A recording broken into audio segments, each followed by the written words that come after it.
Welcome to world awareness. Defence minister Shri Rajnath Singh के द्वारा एक समारोह में ये स्टेटमेंट दिया गया है कि इंडियन नेवी में जल्द से जल्द तीसरे एयरक्राफ्ट कैरियर को शामिल किया जाएगा और ये एयरक्राफ्ट कैरियर हमारा दूसरा इंडिजीनियस एयरक्राफ्ट कैरियर होगा, जिसे पूरी तरीके से भारत में ही डेवलप और डिजाइन किया जाएगा।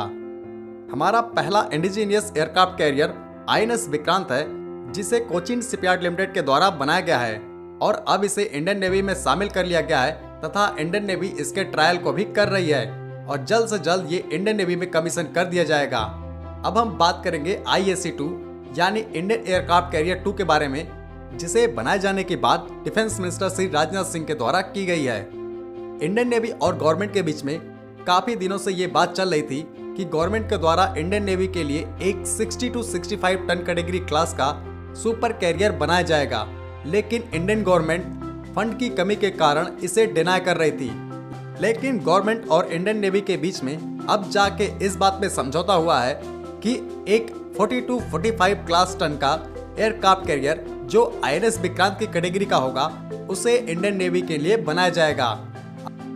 लेकिन बहुत सारे डिफेंस एक्सपर्ट ये मानते हैं कि नेवी में एयरक्राफ्ट कैरियर शामिल करने के बजाय नेवी अपने सबमरीन फ्लीट को ज़्यादा से ज़्यादा बढ़ाए, जिससे इंडियन नेवी की अंडर पावर कैपेबिलिटी बढ़ जाएगी। लेकिन बहुत सारे रक्षा विशेषज्ञ ये भी कहते हैं कि हर एक इक्विपमेंट्स का अपना अपना रोल होता है, जैसे सबमरीन का अलग रोल है और एयरक्राफ्ट कैरियर का अलग रोल है। आपकी क्या राय है, आप कमेंट सेक्शन में कमेंट करके जरूर बताएं। अब हम बात करते हैं IAC-2 की। IAC-1 INS विक्रांत को कहा जाता है, इसीलिए अब अगले एयरक्राफ्ट कैरियर को IAC-2 के नाम से जाना जाएगा, जिसे INS विशाल भी कहा जाता है। IAC-2 लगभग 90% तक इंडिजीनियस होने वाला है। INS विक्रांत जो IAC-1 है वो भी हमारा इंडिजीनियस एयरक्राफ्ट कैरियर है, लेकिन उसमें लगने वाले इलेक्ट्रॉनिक इक्विपमेंट्स जैसे रडार ये सब फॉरेन कंट्री से ही इंपोर्ट किए गए हैं। लेकिन जो हमारा IAC-2 होगा उसमें लगने वाले इलेक्ट्रॉनिक इक्विपमेंट्स को भी हमारे देश में ही डेवलप किया जाएगा, क्योंकि जो INS विक्रांत में जिस रडार का इस्तेमाल किया गया है वो इजरायली AESR रडार है, यानी उसे हमने इजराइल से इंपोर्ट किया है। लेकिन अब इन रडार के इंपोर्ट पे बैन लगा दिया गया है, इसीलिए अब इंडिया के द्वारा इन रडार्स को अपने ही देश में डेवलप करना होगा।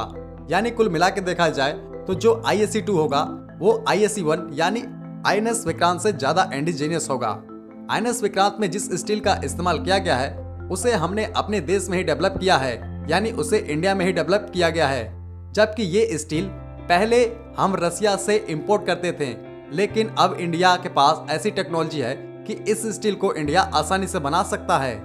IAC-1 यानी INS विक्रांत को बनाने में कोचिन शिपयार्ड लिमिटेड को लगभग 12 साल का समय लगा था, लेकिन अब चूंकि हमारे पास ऐसे इंफ्रास्ट्रक्चर पहले से डेवलप हैं, ऐसी टेक्नोलॉजीज हमारे पास हैं, इसीलिए अब अगले एयरक्राफ्ट कैरियर यानी IAC-2 को बनाने में हमें लगभग 5 से 6 सालों का ही समय लगेगा और ये एयरक्राफ्ट कैरियर 7 या 8 सालों में इंडियन नेवी में शामिल हो जाएगा।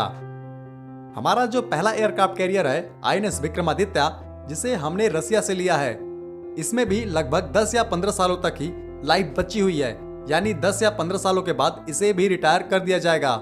इसीलिए इंडियन नेवी को जल्द से जल्द दूसरे एयरक्राफ्ट की जरूरत है, क्योंकि इंडियन नेवी चाहती है कि वो एक साथ 2 एयरक्राफ्ट कैरियर को हमेशा ऑपरेट करे और इंडियन ओशियन में इन दोनों एयरक्राफ्ट कैरियर की मौजूदगी बनी रहे। तो आज की वीडियो को हम यहीं खत्म करते हैं। जय हिंद।